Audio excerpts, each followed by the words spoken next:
तो आज के लेक्चर में हम पढ़ेंगे कि बेसल 3 नॉर्म्स क्या हैं एंड कहाँ पे इसका यूज आता है, एंड रोटा वायरस की बात करते हैं एंड इसकी जो वैक्सीन है उसकी एफिकेसी क्या है। देन HTT हॉल के द्वारा, हिंदुस्तान एरोनॉटिक्स लिमिटेड के द्वारा जो अब बनाया गया है उसका काम क्या होता है, इसके फीचर्स क्या है all together. And SC zone जो इजिप्ट का है वो कहाँ पे है, उसका यूज क्या है। Then first information report FIR के बारे में थोड़ी सी इन्फॉर्मेशन लेंगे एंड USA ने क्यों स्ट्राइक्स किए हैं इन द कैरेबियन सी वो डिस्कस करेंगे। एंड इंडिया के एक्सपोर्ट्स टू USA मेजरली कौन से सेक्टर्स हैम्पर हुए हैं, किसने ग्रोथ रजिस्टर की है।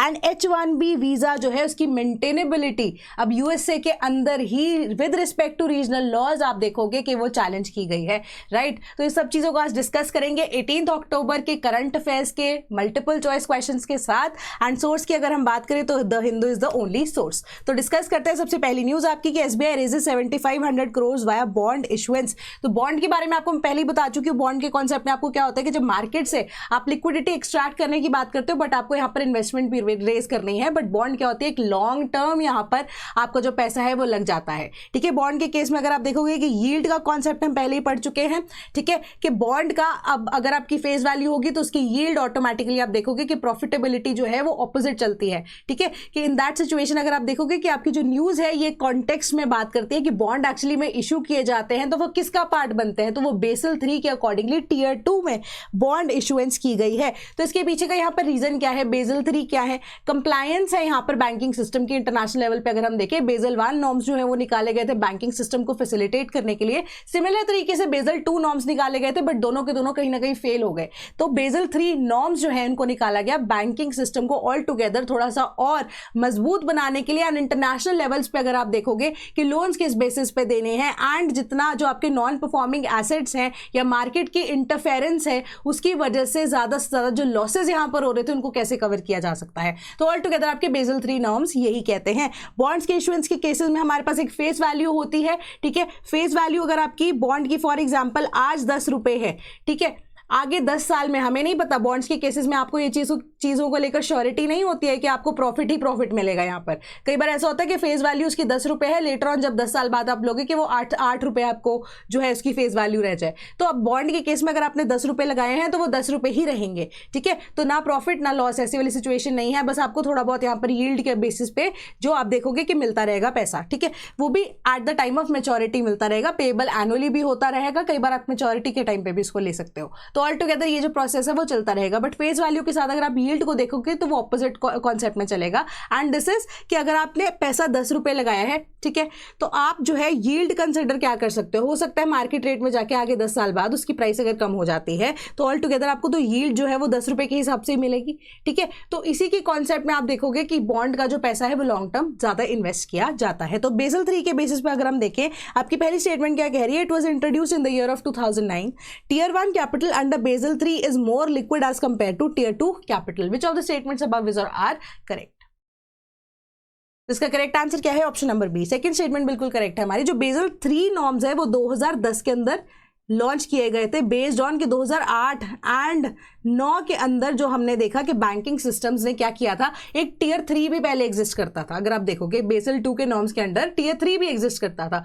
तो टियर 1 क्या होता है, 2 क्या होता है, 3 क्या होता है, उसको समझते हैं।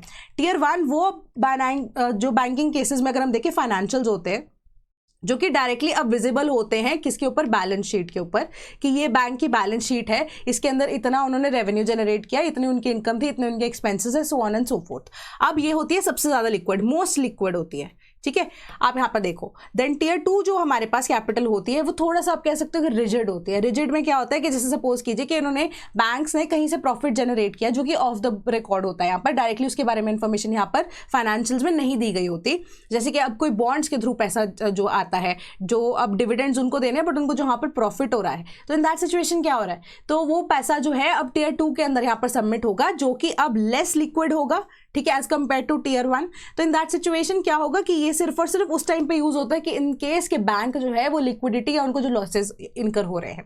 तो टियर 3 भी पहले एग्जिस्ट करता था कि उसके अंदर क्या होता है कि जो पैसा अब प्रॉफिट का आ जाता था ना टियर 2 से, वहां पे जो टियर 3 के अंदर पैसा आ रहा है जो लगा रहे थे शेयर मार्केट के अंदर या लॉसेस को कवर करने के लिए, अब ऑल टुगेदर देखोगे कि फॉर एग्जाम्पल एक बैंक है वो लॉसेस में जा रहा है तो वो अपनी टियर 2 से टियर 1 को कवर नहीं कर रहा, बट टियर 2 का पैसा जो कि उनको यहाँ पर प्रॉफिट्स आ रहा था थोड़ा बहुत, वो टियर 3 यानी कि शेयर मार्केट में लगा दिया करते थे। तो यही शेयर मार्केट वाला पैसा जो है मैक्सिमम केसेस में आप देखोगे कि डूबता है, जिस वजह से इंसॉल्वेंसी बैंक्स को देखने को मिल रही थी या लॉसेज हैवी इनकर हो रहे थे मार्केट के अंदर, ठीक है। एंड मार्केट का आप देखोगे कि डिमांड एंड सप्लाई है, जो मार्केट फोर्सेज है वो भी काफी ज्यादा हैम्पर हो रही थी, नॉन परफॉर्मिंग एसेट्स जो है वो ज्यादा यहाँ पर हो रहे थे इसी वजह से, क्योंकि लोगों का पैसा भी बैंक्स को देना पड़ता है ना, लोगों की सेविंग्स जो है एक तरह से लाइबिलिटी है बैंक के लिए, वो भी अगर बैंक्स जो है नहीं दे पा रहे थे तो इंसॉल्वेंसी की तरफ चल जाते थे। तो इस वजह से जब बेसल 3 नॉर्म्स यहाँ पर इंट्रोड्यूस हो रहे हैं, टीयर 3 जो कैपिटल है इसको टोटली रिमूव कर दिया एंड टीयर 1 एंड टीयर 2 को ही सिर्फ और सिर्फ रहने दिया। आई होप आपको ये आंसर जो है वो समझ में आया होगा, डिटेल में आप इसे बाद में पढ़ लेना। Then rotavirus vaccine effective against gastroenteritis in children study. तो अभी जो स्टडी है दैट इज कि रोटावायरस की वैक्सीन के ऊपर जो कि इंडिजिनसली यहाँ पर बनाई गई है, ठीक है, कि जो रोटावायरस की वजह से पेट की इन्फेक्शन होती है, जो डायरिया वाले सिम्टम्स होते हैं, वो सारी चीज़ों को यहाँ पर कंट्रोल करने में आप देखोगे रोटावायरस वैक्सीन जो है वो कामयाब रही है, यानी कि एफिकेसी इसकी 54% जो है वो दी गई है, जो कि एक्चुअली में जब वायरस को यहाँ पर वैक्सीन को मार्केट में जब इंट्रोड्यूस किया गया था उस टाइम पे जो प्रॉमिस किया गया था इट इज अचीवेबल, ठीक है, कि 54% तो ये है ही। तो अब ये रिसेंट एडिशन कौन सी थी, द नेचर मेडिसिन के अंदर, कि उन्होंने impact of the indigenous rotavirus vaccine Rotavac, उसका क्या है बच्चों के अंदर, या इनफैक्ट अगर आप देखो कि यूनिवर्सल इम्यूनाइजेशन प्रोग्राम के अंदर जब इसको इनकलकेट किया गया तो 2016 के अंदर इसको इनकलकेट किया गया था, तो 16 से 20 के डेटा के बीच में उन्होंने काफी चीजें यहाँ पर नोटिस की कि या तो रोटावायरस की जो वैक्सीन है वो 6 हफ्ते 10 हफ्ते या 14 हफ्ते की एज के अंदर दे देने चाहिए, ठीक है। बट अगर आप देखो कि जब भी 6, 14 या 10 वाली वैक्सीन जो है वीक्स के बीच में अगर एडमिनिस्टर की जाती है तो एफिकेसी आप देखोगे कि 54% देखी गई है एंड 2 साल के लिए इसकी एप्लीकेबिलिटी यहाँ पर नजर में आती है, ठीक है, कि 2 साल तक ये वैक्सीन अच्छे से यहाँ पर काम कर रही है, जो कि एक्चुअली में क्लिनिकल ट्रायल्स में भी पाया गया था। एंड एक्चुअली में आप देखोगे कि जो अब लोगों पे या जो बच्चों को जब ये वैक्सीनेशन एडमिनिस्टर की जा रही है तो वो चीज़ को यहाँ पर भी देखा गया है। तो रोटावैक जो है पब्लिक प्राइवेट पार्टनरशिप में डेवलप की गई थी, department of biotechnology, Bharat biotech and the United states, National Institute of Healthcare, the Centers of Disease Control and Prevention, Stanford University and PATH with support from the Bill and Melinda Gates Foundation amongst other, ठीक है। तो आपकी ये news है। तो अब rota virus के बारे में थोड़ा सा डिस्कस करते हैं। पहली स्टेटमेंट कह रही है आपकी कि the rota virus is a viral disease, ठीक है, अब नाम से पता लग रहा होगा, ऑब्वियस सी बात है। Second, World Health Organization recommends that the first dose of rota virus vaccine can be administered as soon as possible after 3 weeks of age along with DPT vaccine, ठीक है। डीटीपी या डीपीटी वैक्सीन जो भी है, with the statement of the statements above is और are correct. तो correct answer इसका बनता है ऑप्शन नंबर ए। आपको ऑब्वियसली बात ये पता है कि रोटा वायरस है, यहाँ पर वायरल डिजीज है, हमें अच्छे से पता है। बट अगर आपको यहाँ पे सिम्टम्स की बात बताऊँ मैं, क्या होती है सिम्टम्स, क्या हो रहा है कि डायरिया हो जाता है, ठीक है, पेट की जो लाइनिंग है वो थोड़ा सा धीरे धीरे करके आप देखोगे कि झड़ना शुरू हो जाती है। एंड मोस्ट प्रोबेबली अगर आप देखो कि 5 साल उससे कम के बच्चों के अंदर ये ज़्यादातर देखने को मिलता है। ऐसा नहीं है कि एडल्ट्स में नहीं होता, एडल्ट्स के अंदर केसेज में भी हो सकता है, बट उनको वो सेकेंडरी या फर्स्ट हैंड जो है वो डिजीज नहीं होती है, उनको बच्चों के साथ जब वो काम करते हैं या घर पे जब बच्चे होते हैं उनसे वो डिजीज हो सकती है, ठीक है। And the mode of spreading is के फीकल जो एलिमेंट्स हैं अगर वो इंजेस्ट कर लिया जाए, ठीक है, तो इस वजह से वो रोटा वायरस होने के चांसेस ज्यादा होते हैं, ठीक है। तो जो अगर हम वर्ल्ड हेल्थ ऑर्गेनाइजेशन की बात करते हैं ऑल टुगेदर, तो हमने यहाँ पर न्यूज में पढ़ा था ना कि आपको बोला है कि 6, 10 एंड 14 वीक्स है कि इनके अंडर कहीं पे भी इंडियन जो गवर्नमेंट है वो चाहती है, बट एट द अर्लीस्ट यहाँ पे बोला गया है तो 6 वीक्स ऑफ एज के अंदर अंदर along with the DTP vaccine, ठीक है, वो टाइफाइड की, आपकी पोलियो की वैक्सीन होगी या इवन डिप्थीरिया की वैक्सीन होगी, इसके साथ यहाँ पर एडमिनिस्टर करने की बात की जा रही है। तो रोटा वायरस एक्चुअली में अटैक कैसे करता है, रोटा वायरस जो है virus tip cells of the small intestine के ऊपर जाकर चिपक जाता है, ऑब्स्ट्रक्ट करता है डाइजेशन एंड एब्जॉर्प्शन। तो आप देखो कि आपकी जो इंटेस्टाइन है, स्मॉल इंटेस्टाइन की जब हम बात कर रहे हैं, ठीक है, तो ऐसे ऐसे करके हम डायग्राम बनाते थे ना कि हमारी लार्ज इंटेस्टाइन है and this is the small intestine, है ना। तो स्मॉल इंटेस्टाइन में भी अगर आप देखो कि हमारी मैक्सिमम अब्जॉर्प्शन हो जाती है ना, न्यूट्रिएंट्स की अब्जॉर्प्शन हमारी स्मॉल इंटेस्टाइन में होती है, वाटर की अब्जॉर्प्शन अगर आप देखोगे वो लार्ज इंटेस्टाइन में होती है, ठीक है, बेसिक साइंस की ये बात है। तो जो स्मॉल इंटेस्टाइन है वहां पे भी अगर हम अब्जॉर्प्शन जो है वो कौन करता है, वॉल्स करती हैं ऑफ द इंटेस्टाइन, चाहे लार्ज हो चाहे स्मॉल हो, ठीक है। तो ये वॉल्स कैसे अब्जॉर्ब करेंगी, वहां पे छोटे विली लाइक स्ट्रक्चर जिसको हम बोलते हैं, हेयर लाइक स्ट्रक्चर बोलते हैं, जिसको हम वायलस या विली भी बोल देते हैं, ठीक है, ये होते हैं, क्या करते हैं, फूड एलिमेंट्स के साथ अगर फूड एलिमेंट पास कर रहा है उसके साथ चिपक के, वॉल के साथ चिपक के जाता है, वहां से न्यूट्रिएंट एब्जॉर्प्शन होती है। तो अब ये रोटा वायरस क्या करता है कि अब एक्चुअली में ये एंटर जब करता है स्मॉल इंटेस्टाइन में, ये अब क्या करेगा, it sticks to the glycolipids on the villus cells. ठीक है, अब ये विली जो हेयर लाइक स्ट्रक्चर है इसके आसपास, इसके अंदर स्पेसिफिकली वहां पर स्टिक कर देगा कौन से एलिमेंट्स के साथ, जो कि अब कार्बोहाइड्रेट्स को या कार्बोहाइड्रेट्स को अब्सॉर्ब करने वाले जितने भी एलिमेंट्स हैं, ठीक है, उनके साथ यहाँ पर अटैच कर लेगा एंड तो ऑटोमेटिकली अब्सॉर्ब हो जाएगा इन द बॉडी। ठीक है, तो इस वजह से क्या होगा, एक तरह से ये बैरियर जो है वो क्रिएट करेगा, इन्वेड कर देगा बॉडी को एंड डायरेक्टली हमारे इम्यून सिस्टम को यहाँ पर हैम्पर करने की कोशिश करता है, यानी कि it invades the virus tip cells, जिस वजह से एट्रोफी होती है, लॉस ऑफ डाइजेस्टिव एंजाइम्स होते हैं and in a dip in absorption होती है। एक तरह से वॉल बना दी बॉडी के, आप इम्यून सिस्टम में भी घुस गए हो, ब्लड सिस्टम के अंदर भी घुस चुके हो एंड ऑल टुगेदर विली जब है it becomes blunted, the resulting malabsorption of the carbohydrates results in diarrhoea. ठीक है, तो मैल एब्जॉर्प्शन होती है तो उस वजह से खाना आपको पच नहीं रहा है तो आपको डायरिया होना शुरू हो जाता है। तो ऑल टुगेदर रोटा वायरस इस तरीके से अटैक करता है। Then Nashik unit opens HAL can roll out 24 Tejas jets a year. तो अब हमने तेजस की बात ऑलरेडी पहले कर ली थी, MK1A के बारे में हम बहुत बार डिस्कस कर चुके हैं, बट यहाँ पे इस न्यूज़ में आपको यहाँ पर HTT40 के बारे में भी बोला है।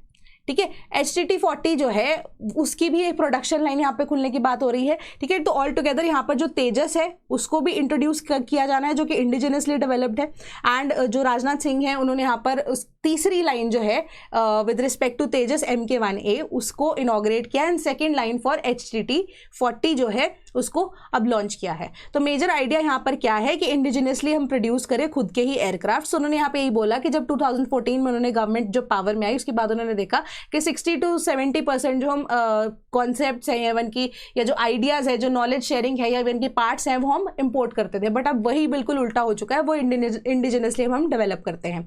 तो हॉल का प्लान भी यही है कि जो 24 तेजस ईयर एटलीस्ट वो डिलीवर कर पाए, इसलिए वो एक्स्ट्रा प्रोडक्शन लाइन यहाँ पर खोलना चाहते हैं, HTT40 भी डिलीवर कर पाए। HTT40 एक्चुअली में है क्या कि मैं आपको इन डिटेल इतना बताना नहीं चाहती, क्वेश्चन के थ्रू डिस्कस करते हैं, बट चलो मैं आपको बता देती हूँ। HTT40 का मेजर आइडिया क्या है कि कोई भी ऐसा ट्रेनी पायलट होता है ना, तो उसको डायरेक्टली यहाँ पर रफाइल उड़ाने के लिए तो नहीं देते, तो ट्रेनी पायलट को बिल्कुल इनिशियल स्टेजेस पे छोटे जो प्लेन्स है वो उड़ाने का यहाँ पर आइडिया दिया जाता है कि किस तरीके से कंट्रोल्स को मेजर करना है। ठीक है, मेजर करना है, कैसे परफॉर्म करना है, उसी के बेसिस पे। तो एक मिनी वर्जन आप कह सकते हो HTT40 होता है, एक ऐसा प्लेन है जो कि ट्रेनी को दिया जाता है।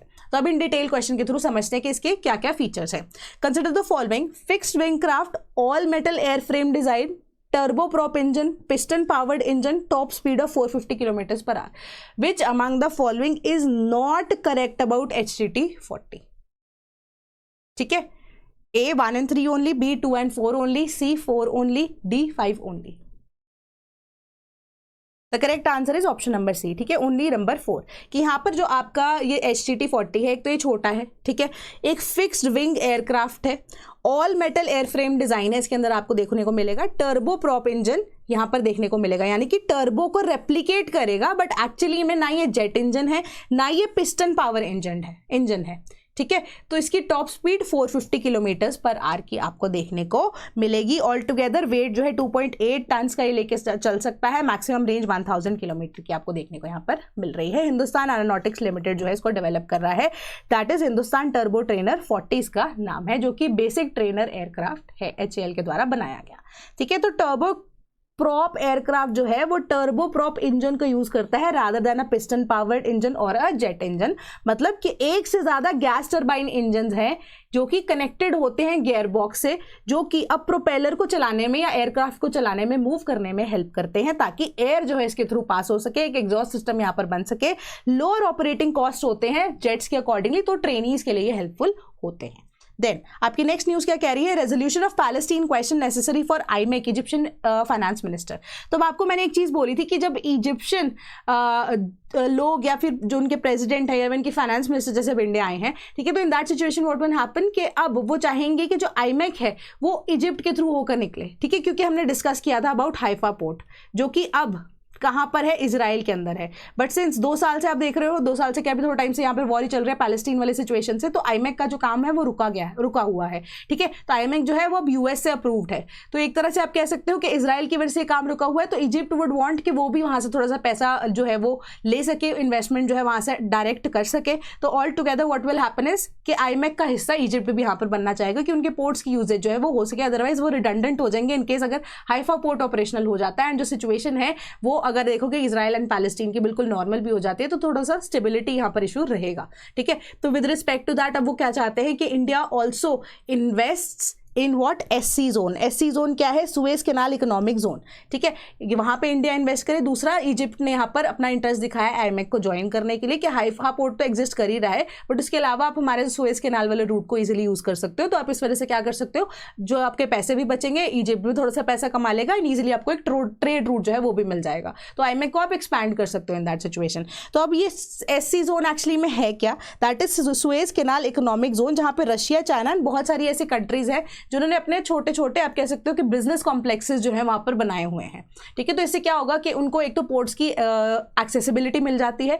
एक्सेसिबिलिटी के अलावा अगर आप देखोगे कि वहां पर अगर छोटे मोटे बिजनेस सेटअप्स अगर वो करना चाहते हैं, उससे वहां के लोगों को भी फायदा होगा, इजिप्ट के लोगों को नौकरी मिलेगी, एफडीआई आप कर पाओगे दूसरे नेशन के अंदर यानी कि इजिप्ट के अंदर। तो उन्होंने ये भी बोला अगर आप एससी जोन का भी पार्ट बनते हो एंड आईएमएफ का पार्ट हम भी बनता है तो हम फ्री ट्रेड एग्रीमेंट्स के थ्रू आप देखोगे कि आपको हेल्प भी करेंगे कि ट्रेड जिससे और ज्यादा बूस्टअप हो सकता है, ठीक है। बट यहाँ पर आपको आईएमएफ के बारे में बताया कि 2023 के अंदर इसको G20 की समिट के अंदर इंडिया ने लॉन्च किया था, ठीक है। United Arab emirate, Saudi Arabia, USA, European union जो है इसका यानी कि इजराइल भी है इसका पार्ट यहाँ पर ऑटोमेटिकली थे, ठीक है। तो यहाँ पर एससी जोन के बारे में आपको एक्स्ट्रा बताया गया है कि इंडिया और इजिप्ट जो है वो अपने जो एक्सपोर्ट और इम्पोर्ट है उसको डबल करना चाहते हैं, ठीक है, कि इंडिया जो है एक्सपोर्ट करे इजिप्ट को डबल, कि जो हम ट्रेड ऑल टुगेदर कर रहे हैं वो $5 बिलियन का होता है, इसको हम डबल करें आने वाले सालों के अंदर, ठीक है। एंड पोटेंशियल उन्होंने देखा in the areas of chemical, minerals, pharmaceuticals, phosphates, digital technology, artificial intelligence and renewable energy. तो उन्होंने बोला कि जैसे इंडस्ट्रियल जोन चाइना के लिए है, रशिया के लिए है, एससी जोन जो है आपको इनकरेज कर रहे हैं कि आप भी अपना इंडिया का इंडस्ट्रियल जोन वहां पर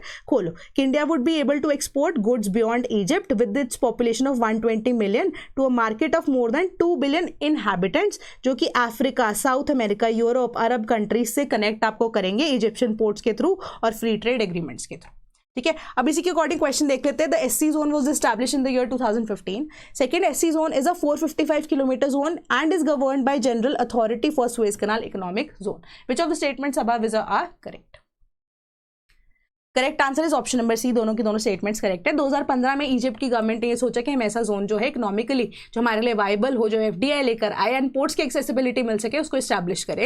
एंड एससी जोन जो है 455 किलोमीटर्स का ऐसा एरिया है जो कि general Authority for Suez Canal Economic zone, जो कि एक ऑटोनॉमस बॉडी है, उसके द्वारा इस्टेब्लिश किया गया है। वहां पर सरकार का इतना ज्यादा दखल अंदाजी नहीं होती, वो सिर्फ और सिर्फ एक्सक्लूसिवली फॉर ट्रेड यहाँ पर बनाया गया है, ठीक है। तो 455 किलोमीटर का ये जोन है। इकोनॉमिक जोन जो है स्पेशल 2015 में बनाया गया था। एम क्या था कि ग्रोथ हो कंट्री के अंदर, इजिप्ट के अंदर, और अट्रैक्ट कर सके FDIs in the country of Egypt. तो आपको इमेज में दिखाऊं तो this area is SC zone आपका, जहां पे आपको पोर्ट्स की एक्सेसिबिलिटी दिखेगी। तो यहां पर आपका इजिप्ट वाला पोर्शन आ जाता है। सिनाई पेनिनसुला जो है ऑल टुगेदर वो भी न्यूज में है, बट यहां पर पोर्ट्स की एक्सेसिबिलिटी देने की आपको बात की जाती है। सिनाई पेनिनसुला से इस साइड वाला रीजन अगर हम देख रहे हैं सारा इजिप्ट है हमारा, ठीक है। तो यहां पर एक्सेसिबिलिटी उनको दी जा सके। Then Supreme Court questions FIR under UP act on conversion says law not tool to harass innocent. So यहाँ पर ना सुप्रीम कोर्ट की एक 158 पेजेस की जजमेंट आई है, ठीक है। उसके बेसिस पे उन्होंने यही बोला कि उत्तर प्रदेश के जो सर्टन ऐसे लोग हैं, आप कह सकते हो कि उत्तर प्रदेश गवर्नमेंट की तरफ से ऑल टुगेदर आप देखोगे कि एक कुछ पर्टिकुलर लोगों के ऊपर एलिगेशन लगाया था कुछ सालों पहले। मल्टीपल एप्लीकेशंस एफआईआर जो दर्ज करा गई थी, 5 या 6 एफआईआर दर्ज कराई गई थी on the same number of people, कि उन्होंने फोर्सफुली यहाँ पर हिंदू लोगों को क्रिश्चियनिटी के अंदर क्या किया है, कन्वर्ट किया है और इलीगली इसको कन्वर्ट किया है। बट अब आप देखोगे कि एफआईआर के अंदर या इवन जांच पड़ताल करने के बाद सुप्रीम कोर्ट ने कहा कि ऐसा कोई हमारे पास प्रॉपर पुख्ता सबूत ही नहीं है कि आप हरास कर रहे हो एक सिंगल ग्रुप ऑफ पीपल को जस्ट बिकॉज वो इनोसेंट्स एंड उनके अगेंस्ट यहाँ पर कोई प्रूफ यहाँ पर नजर नहीं आ रहा है।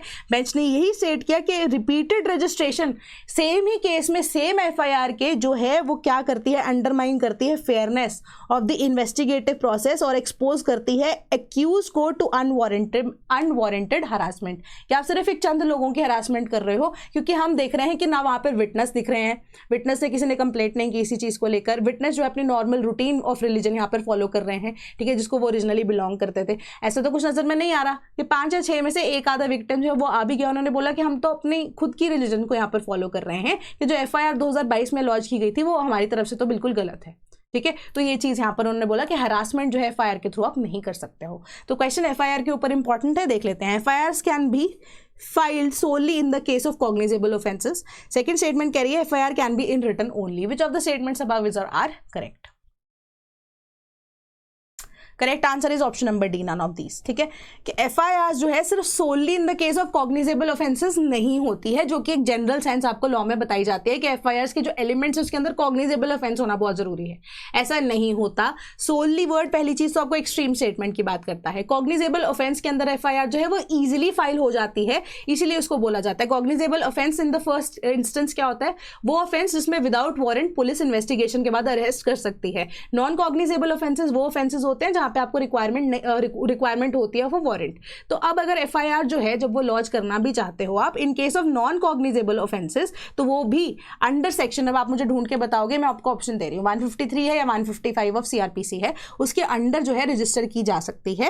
एंड उस केस में क्या होता है कि जो मैजिस्ट्रेट होता है, डिस्ट्रिक्ट मैजिस्ट्रेट होता है, उनकी परमिशन चाहिए होती है कि हाँ हम कॉग्निजेंस क्या ले सकते हैं, ठीक है। उसके बाद just as a cognizable offence उसके अंदर भी काम किया जा सकता है, ठीक है, अरेस्ट किए जा सकते हैं विदाउट अ वारंट, क्योंकि आपके पास प्रायर परमिशन यहाँ पर मैजिस्ट्रेट की है, ठीक है। अब एफआईआर जो है रिटन के अलावा ओरली भी हो सकते हैं, बट एक डेली डायरी रिपोर्ट होती है उसके अंदर भी इसका मेंशन होना बहुत ज़्यादा जरूरी होता है। एक आपका कॉन्सेप्ट होता है जीरो एफआईआर का, वो मैं फटाफट से आपको बता देती हूँ कि सपोज कीजिए कि एक जगह है ए, ठीक है, उसका एरिया सिर्फ इतना पड़ता है, एक जगह है बी, जगह भी क्या थाना है बी, ठीक है, ए थाना है और एक बी थाना है, उसका ये जगह पड़ती है, ठीक है।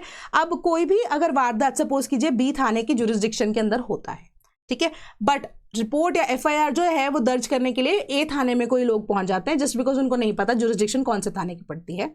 तो वो क्या करते हैं कि वो आपकी एफआईआर लिख जरूर लेते हैं, ठीक है, बट वो एफआईआर कंसिडर नहीं होती। वो बोलते हैं कि बी थाने वालों को कि आपकी जुरिस्डिक्शन के अंदर हमें ऐसे ऐसे इन्फॉर्मेशन मिली है, आप एफआईआर लॉन्च कीजिए। उसके बाद जो वो रिटर्न में आपको डीडीआर के साथ साथ डीडीआर में एंट्री करने के बाद एफआईआर देंगे, वो आपकी एक्चुअली में एफआईआर मानी जाएगी। बट जो ए थाने ने बी थाने को इन्फॉर्मेशन दी है वो आपकी जीरो एफआईआर की तरह यहाँ पर काउंट होगी, ठीक है। तो ये एक बेसिक सा कॉन्सेप्ट था। तो करेक्ट आंसर हमारा ऑप्शन नंबर डी बनता है। Then Venezuela mobilises troops amid US buildup and strikes in Caribbean. तो करेबियन सी वाला रीजन जो है स्पेसिफिकली वेनेजुएला के आसपास वाला जो है, तो इन दैट सिचुएशन उन्होंने क्या किया है कि अटैक्स करने शुरू कर दिया ऑन द बोट्स, ठीक है, शिप्स के ऊपर यूएसए ने या यूएसए की नेवी ने, इन प्रोसेस की वो बोल रहे हैं कि हम ड्रग कार्टल्स को एंड ड्रग ट्रैफिकिंग जो हो रही है वेनेजुएला के आसपास हम उसको यहाँ पर रिमूव कर रहे हैं। बट एज अ रिजल्ट उन्होंने क्या किया है, वेनेजुएला की गवर्नमेंट जो है या जो लोग हैं उनको अगेंस्ट कर दिया है कंबोडिया की गवर्नमेंट के, ठीक है। तो कंबोडिया की यहाँ पर बात की जा रही है कि सॉरी कंबोडिया बोल रही हूँ मैं, कोलंबिया की बात हो रही है यहाँ पे, कंबोडिया तो यहाँ पे एशियन नेशन आ गया। तो कोलंबिया के एंड वेनेजुएला के बीच में यहाँ पर आपस में टसल इसी वजह से शुरू हो गई क्योंकि वेनेजुएलन पीपल थिंक कि यहाँ पर जस्ट बिकॉज कि अब जो करेबियन के अंदर स्ट्राइक्स हो रही है उस वजह से जो ड्रग कार्टल्स है वो वाया वेनेजुएला जो क्या करेंगे, वो ड्रग्स या स्मगल करने की कोशिश करेंगे, कहाँ पे, टुवर्ड्स यूएसए, जो जिसको उनको रोका जा रहा है, ठीक है। तो इसी तरीके से आपस में उन लोगों की भिड़ंत भी हो रही है, प्लस यहाँ पर इंटरनेशनली एलिगेशंस भी यूएसए के ऊपर लगाए जा रहे हैं कि वेनेजुएला में जो अभी यहाँ पर गवर्नमेंट है, करंटली रूलिंग गवर्नमेंट है, उसको यहाँ पर तख्ता पलट करने के लिए यूएसए हेल्प कर रहा है, ठीक है, जिसको सिरे से निकाला गया है। बट ऑल टुगेदर यूएसए ने यही बोला है कि हम सिर्फ उन्हीं लोगों को यहाँ पर मार रहे हैं जो कि ड्रग स्मगलर्स हैं, ठीक है। बट यहाँ पर इसी चीज़ के अगेंस्ट यहाँ पर पुष्टि जो है वो नहीं हो पाई है। देन नेक्स्ट आपकी क्या कह रही है news, textile leather James and jewellery exports hit September on US tariffs. तो बेसिक आइडिया इज कि यूएस का जो इंपोर्ट की वजह से टैरिफ उन्होंने 50% लगाया है। आप देखोगे कि सितंबर के अंदर जो एक्सपोर्ट इंडिया का यूएसए की तरफ हो रहा था वो बहुत ज़्यादा डाउन आता हुआ नजर आ रहा है। यूएसए के साथ हमारा ट्रेड 15% जो है तक डाउन हो चुका है, जो अब 20% रह गया है अप्रैल टू अगस्त के पीरियड के बीच में अगर हम देखें तो, ठीक है। 20% था वो 15% रह गया है सिर्फ सितंबर के अंदर। बट अगर आप देखोगे कि share of China and UAE के साथ अगर हम एक्सपोर्ट कर रहे हैं वो बढ़ गया है। सेक्टर्स के थ्रू देखें तो वाशिंगटन के 50% टैरिफ सबसे ज़्यादा प्रोडक्ट्स जैसे कि टेक्सटाइल, जेम्स एंड ज्वेलरी के ऊपर काफ़ी ज़्यादा लॉसेज यहाँ पर इनकर हो रहा है just because of the tariff. And सितंबर के अंदर ready to made garments export जो है वो 10.1% से डिक्लाइन हुए, ठीक है, compare to 5.8% with previous year के साथ, जो कि ग्रोथ भी यहाँ पर देखने को मिल रही थी पहले, बट अब वो डिक्लाइन हो रही है। एक्सपोर्ट्स कॉटन यार्न की बात करें एंड फैब्रिक्स की बात करें तो 11.7% से वो कम हो गए। And exports on gem and jewellery की बात करें कोलैप्स टू 0.4%, ठीक है, वो कोलैप्स होकर ही अब 0.4% हो गए हैं। इन कॉन्ट्रास्ट अगर हम देखें इलेक्ट्रॉनिक गुड्स जो हैं वो कितना 50.5% ज़्यादा है। हायर स्मार्टफोन्स की बात करें, शिपमेंट्स जो हैं वो अब फ्रॉम इंडिया ज़्यादा भेजे गए टुवर्ड्स यूएसए। तो एक्सपोर्ट्स जो है to the USA declined 12% in September as higher tariffs, उन्होंने डेंट कर दिया डिमांड को। बट जो एक्सपोर्टर्स है they appear to have shifted to other market, जिसमें particularly China and UAE count होते हैं। तो ये आपकी न्यूज़ थी। देन यूएस ट्रेड बॉडी जो है वो मूव कर रही है to over Trump's H1B visa fee hike. तो उन्होंने यहाँ पर ना ये चीज़ बोली कि जो आपका कोलंबिया है, डिस्ट्रिक्ट कोर्ट ऑफ कोलंबिया है, वहाँ पर जाके कंप्लेंट फाइल हुई है कि H1B वीज़ा जो है हमने इनिशियली इंट्रोड्यूस ही इसी वजह से किया था कि हमें लोकल टैलेंट नहीं मिल पा रहा है, इसलिए हम इंटरनेशनली किसी भी ऐसे टैलेंट को रिकॉग्नाइज करके जो यूएसए है वहां पर बुलाना चाहते हैं। बट H1B वीजा का जो कॉस्ट है इस टाइम पे आप देखोगे कि $1 लाख का, वो भी 1 साल के लिए, जो कि एक्सपायर हो जाएगा 1 साल के बाद, ये बहुत ज्यादा है and it is not in compliance with the H1B visa, जिस वजह से यहाँ पर बनाए गए थे। एंड इमिग्रेशन लॉज के तहत अगर आप देखोगे तो ये इलीगल है and this needs to be revoked. All together ये कंप्लेंट फाइल हुई है एंड उन्होंने बोला कि लोकल टैलेंट अगर हम इजीली मिल जाता तो हम क्यों किसी से बाहर व्यक्ति को, किसी भी ऐसे MNC जो है बाहर वाले इंसान को बुलाने पर इतना पैसा इनिशियली वैसे भी क्यों खर्च करती, ठीक है। एंड सबसे बड़ी बात यहाँ पर जो दिख रही है कि यूएसए की गवर्नमेंट कोई ऑफिशियल डेटा यहाँ पर नहीं बता रही है कि कितने H1B वीजाज उन्होंने यहाँ पर लास्ट ईयर के अंदर जो दिए हैं, इशू किए हैं लोगों को। बट ये आइडिया बाकी रिपोर्ट्स के थ्रू जो है वो जरूर मिल रहा है। उनमें से एक रिपोर्ट ये बोलती है कि 70% जो H1B वीजाज है वो इंडियंस को दिए गए थे। तो एक तरह से आप लगा लीजिए कि इंडियंस के अगेंस्ट ये मुहिम यूएसए की तरफ से लगाई जा रही है। ऑल टुगेदर आपको ये न्यूज जो है वो बता रही है, राइट। तो हमारा दीपावली का कोड अभी भी एप्लीकेबल है, 20% ऑफर आपको ऑफ का मिल जाएगा in any course which you want to enrol if you want to become a part of the sleepy family. कोई भी डाउट होता है तो हमारी टोल फ्री नंबर 1800-890-3043 पे आप हमें कॉल कर सकते हैं। कमेंट बॉक्स आपके पास अवेलेबल है, sleepy.class@gmail.com हमारी ईमेल है, वो भी आपको यहाँ पर अवेलेबल है, वहाँ पे भी आप बात कर सकते हो किससे भी करना चाहते हो। कोई कोर्स की इंक्वायरी होती है, 2026 के बैचेस, 2027 के बैचेस, UPPCS का बैच आपके पास अभी भी अवेलेबल है if you want to enrol in that. That is all from my side today. Thank you so much. कोई भी डाउट होता है तो मुझे ज़रूर बताना।